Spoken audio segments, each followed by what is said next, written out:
شروع اللہ کے نام سے جو بڑا مہربان نہایت رحم والا ہے۔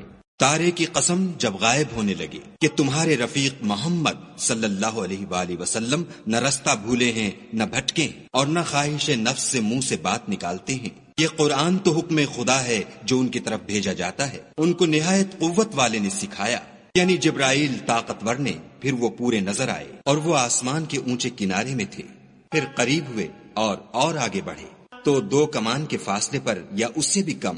پھر خدا نے اپنے بندے کی طرف جو بھیجا سو بھیجا۔ جو کچھ انہوں نے دیکھا ان کے دل نے اس کو جھوٹ نہ جانا۔ کیا جو کچھ وہ دیکھتے ہیں تم اس میں ان سے جھگڑتے ہو؟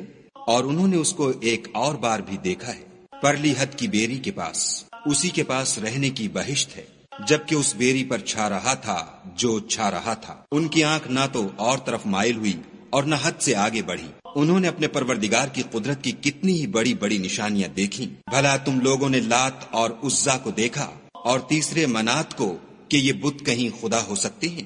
مشرکو، کیا تمہارے لیے تو بیٹے اور خدا کے لیے بیٹیاں؟ یہ تقسیم تو بہت بے انصافی کی ہے۔ وہ تو صرف نام ہی نام ہیں جو تم نے اور تمہارے باپ دادا نے گھڑ لیے ہیں۔ خدا نے تو ان کی کوئی سند نازل نہیں کی۔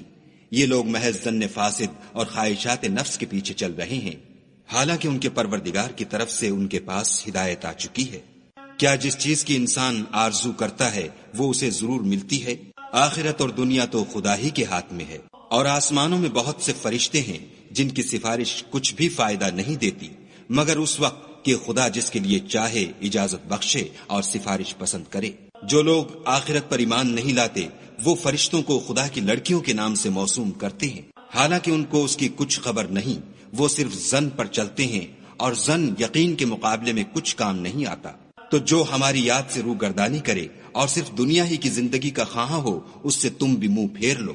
ان کے علم کی یہی انتہا ہے۔ تمہارا پروردگار اس کو بھی خوب جانتا ہے جو اس کے رستے سے بھٹک گیا، اور اس سے بھی خوب واقف ہے جو رستے پر چلا۔ اور جو کچھ آسمانوں میں ہے اور جو کچھ زمین میں ہے سب خدا ہی کا ہے، اور اس نے خلقت کو اس لیے پیدا کیا ہے کہ جن لوگوں نے برے کام کیے ان کو ان کے اعمال کا برا بدلہ دے، اور جنہوں نے نیکیاں کی ان کو نیک بدلہ دے۔ جو صغیرہ گناہوں کے سوا بڑے بڑے گناہوں اور بے حیائی کی باتوں سے اجتناب کرتے ہیں، بے شک تمہارا پروردگار بڑی بخشش والا ہے۔ وہ تم کو خوب جانتا ہے جب اس نے تم کو مٹی سے پیدا کیا، اور جب تم اپنی ماؤں کے پیٹ میں بچے تھے تو اپنے آپ کو پاک صاف نہ جتاؤ۔ جو پرہیزگار ہے وہ اس سے خوب واقف ہے۔ بھلا تم نے اس شخص کو دیکھا جس نے منہ پھیر لیا اور تھوڑا سا دیا پھر ہاتھ روک لیا؟ کیا اس کے پاس غیب کا علم ہے کہ وہ اسے دیکھ رہا ہے؟ کیا جو باتیں موسیٰ کے صحیفوں میں ہیں ان کی اس کو خبر نہیں پہنچی؟ اور ابراہیم کی جنہوں نے حق اطاعت اور رسالت پورا کیا، وہ یہ کہ کوئی شخص دوسرے کے گناہ کا بوجھ نہیں اٹھائے گا، اور یہ کہ انسان کو وہی ملتا ہے جس کی وہ کوشش کرتا ہے، اور یہ کہ اس کی کوشش دیکھی جائے گی، پھر اس کو اس کا پورا پورا بدلہ دیا جائے گا، اور یہ کہ تمہارے پروردگار ہی کے پاس پہنچنا ہے، اور یہ کہ وہ ہنساتا اور رلاتا ہے، اور یہ کہ وہی مارتا اور جلاتا ہے، اور یہ کہ وہی نر اور مادہ 2 قسم کے حیوان پیدا کرتا ہے، یعنی نطفے سے جو رحم میں ڈالا جاتا ہے، اور یہ کہ قیامت کو اسی پر دوبارہ اٹھانا لازم ہے، اور یہ کہ وہی دولت مند بناتا اور مفلس کرتا ہے، اور یہ کہ وہی شعراء کا مالک ہے، اور یہ کہ اسی نے عاد اول کو ہلاک کر ڈالا، اور سمود کو بھی غرض کسی کو باقی نہ چھوڑا، اور ان سے پہلے قوم نوح کو بھی۔